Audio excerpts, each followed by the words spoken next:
सध्या देशभरात digital arrest या सायबर फसवणुकीच्या प्रकाराने धुमाकूळ घातला आहे.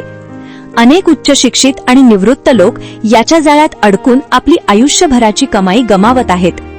याच सत्य घटनांवर आधारित ही एक अत्यंत थरारक आणि तेवढीच प्रेरणादायी कथा. नाशिकचे प्रकाशराव म्हणजे एक अत्यंत शिस्तबद्ध आणि प्रामाणिक निवृत्त मुख्याध्यापक. आयुष्याची 35 वर्षे त्यांनी ज्ञानदानाचे पवित्र कार्य केले होते.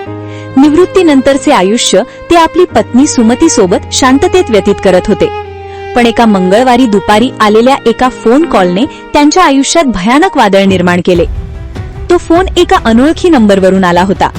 फोन उचलताच पलीकडून एक अत्यंत गंभीर आणि करारी आवाज आला. मी सीबीआय ऑफिसर विक्रम सिंग बोलतोय. तुमच्या आधार कार्डचा वापर करून तैवानला एक पार्सल पाठवले गेले आहे, ज्यामध्ये ड्रग्ज आणि बेकायदेशीर पासपोर्ट सापडले आहेत. तुम्ही मनी लॉन्ड्रिंग आणि देशद्रोहाच्या गुन्ह्यात अडकला आहात. प्रकाशरावांच्या पायाखालची जमीनच सरकली. त्यांनी घाबरत आपण निर्दोष असल्याचे सांगण्याचा प्रयत्न केला, पण त्या अधिकाऱ्याने त्यांना थांबवले आणि थेट व्हॉट्सअप व्हिडिओ कॉलवर येण्यास सांगितले.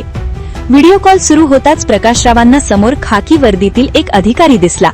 मागे हुबेहूब पोलिसांच्या ठाण्यासारखा सेटअप होता आणि भिंतीवर सत्यमेव जयतेचा लोगोही होता. प्रकाशराव, तुम्ही आता डिजिटल अरेस्ट खाली आहात. तुम्ही ही खोली सोडून बाहेर जाऊ शकत नाही, कोणालाही फोन करू शकत नाही आणि हा कॉल कट केला तर पुढच्या 10 मिनिटात स्थानिक पोलीस येऊन तुम्हाला बेड्या ठोकतील, त्या तोतया अधिकाऱ्याने धमकी दिली.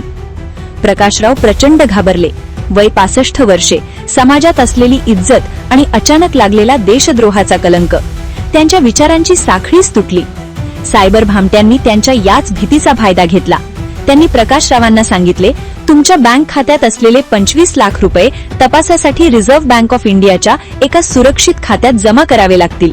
तुम्ही निर्दोष असाल तर तपासणीनंतर अर्ध्या तासात पैसे परत मिळतील. अनेक तास व्हिडिओ कॉलवर त्यांना नजरकैदेत ठेवण्यात आले. भीतीपोटी प्रकाशराव बँकेत जाण्यासाठी तयार झाले. त्यांनी आपला फोन चालूच ठेवून खिशात ठेवला आणि ते बँकेत पोहोचले. बँकेत जाऊन ते 25 लाखांचा आरटीजीएस फॉर्म भरू लागले, पण त्यांचे हात थरथर कापत होते, चेहऱ्यावर घाम होता आणि ते सारखे खिशातील फोनकडे भीतीने पाहत होते. बँकेचा तरुण मॅनेजर समीर याच्या तीक्ष्ण नजरेतून ही गोष्ट सुटली नाही. तो त्यांच्या जवळ आला आणि नम्रपणे विचारले, काका, काही अडचण आहे का?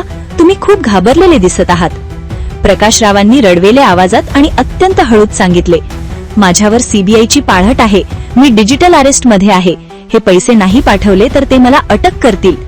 समीरला लगेच परिस्थितीचा अंदाज आला. सध्या सुरू असलेल्या डिजिटल अरेस्ट स्कॅम बद्दल त्याने वाचले होते. त्याने अत्यंत शांतपणे प्रकाशरावांचा फोन घेतला, व्हिडिओ कॉलवर स्वतःचा चेहरा दाखवला आणि खणखणीत आवाजात म्हणाला, मी बँक मॅनेजर बोलतोय. मी आत्ताच सायबर पोलिसांना बोलावले आहे. हे ऐकताच पलीकडच्या सीबीआय ऑफिसरने एका सेकंदात फोन कट केला. प्रकाशरावांना काहीच समजेना. समीरने त्यांना बसवले, पाणी दिले आणि समजावून सांगितले की काका, जगात डिजिटल अरेस्ट असा कोणताही प्रकार अस्तित्वात नाही. कोणताही खरा पोलीस किंवा तपास अधिकारी फोनवरून पैशांची मागणी करत नाही किंवा सुरक्षित खात्यात पैसे ट्रान्सफर करायला सांगत नाही. असा कोणताही कॉल आल्यास, तुम्हाला धमकावण्याचा प्रयत्न झाल्यास अजिबात घाबरू नका. फोन कट करा. घरच्यांना व मित्रांना याबद्दल सांगा.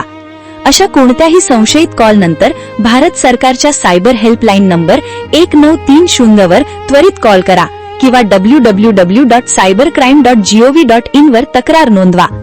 संकटे कधीही सांगून येत नाहीत, पण जर आपल्याकडे योग्य माहिती आणि धाडस असेल तर आपण केवळ स्वतःलाच नाही तर संपूर्ण समाजाला अशा संकटांपासून वाचवू शकतो.